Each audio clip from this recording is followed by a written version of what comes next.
இனிமே கண்ணை மூடிட்டு கடலை எண்ணெய் வாங்கலாம். ஏன்னா மந்த்ரா கடலை எண்ணெய் இதயத்தின் தயாரிப்பு. வறுக்க பொரிக்க ஏன் எல்லா சமையலுக்கும் மந்த்ரா தான். மந்த்ரா கடலை எண்ணெய், அபார ருசி, ஆரோக்கியமான உடல் நலம்.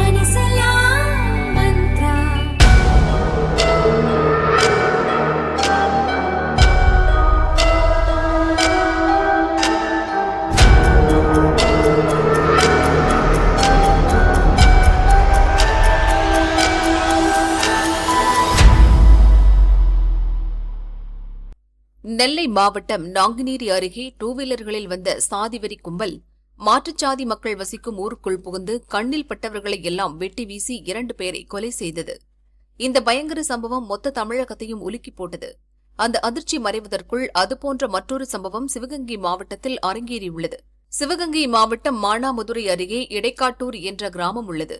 இங்கு பட்டியலின மக்கள் அதிகமாக வசித்து வருகின்றனர். இந்த கிராமத்தில் உள்ள மேலத்தெருவைச் சேர்ந்தவர் ராஜு. இவர் நேற்று இரவு அந்த பகுதியில் உள்ள பஸ் ஸ்டாண்டில் நின்று கொண்டிருந்தார். அப்போது அருகில் இருந்த பாரில் மது குடித்துவிட்டு 3 பைக்குகளில் வந்த போதைக் கும்பல் ராஜுவுடன் வாக்குவாதத்தில் ஈடுபட்டு அவரை அடித்து தாக்கியுள்ளது. அந்த கும்பலிடமிருந்து தப்பித்து ஓடிய ராஜு தனது வீட்டிற்குள் சென்று ஒளிந்து கொண்டார். ஆனால் அவரை விடாமல் பின்தொடர்ந்து வந்த போதைக் கும்பல் ராஜு வீடு இருக்கும் தெருவுக்குள் புகுந்து ஆண் பெண் என கண்ணில் பட்ட அனைவரையும் அரிவாளாலும் வாளாலும் வெட்டினர். வெட்டு விழுந்ததில் தினேஷ், ராஜேந்திரன், சுப்பிரமணியன் ஆகியோர் படுகாயமடைந்தனர். அவர்களுக்கு சிவகங்கை அரசு மருத்துவமனையில் சிகிச்சை அளிக்கப்பட்டு வருகிறது. இதுகுறித்து வழக்கு பதிவு செய்த போலீசார் குற்றவாளிகளை தேடி வருகின்றனர்.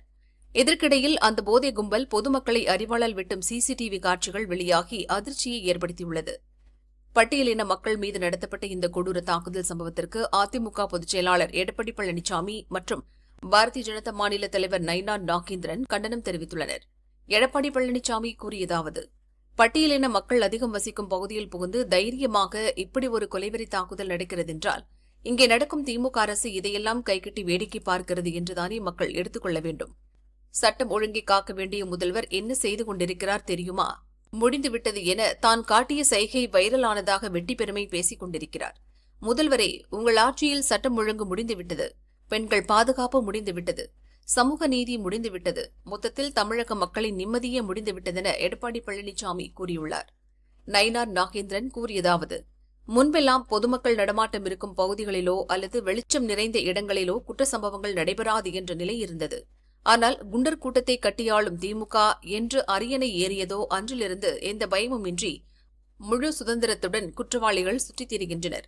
திமுக ஆட்சியின் அவலத்தை மக்களிடம் கொண்டு சேர்ப்பவர்களை கண்காணிப்பதிலேயே அரசு இயந்திரத்தின் முழு ஆற்றலையும் முதல்வர் ஸ்டாலின் செலவழித்துக் கொண்டிருந்தால் குற்றங்களும் குற்றவாளிகளும் கணக்கின்றி பெருகத்தானே செய்வார்கள் என நயினா நாகேந்திரன் கூறியுள்ளார்.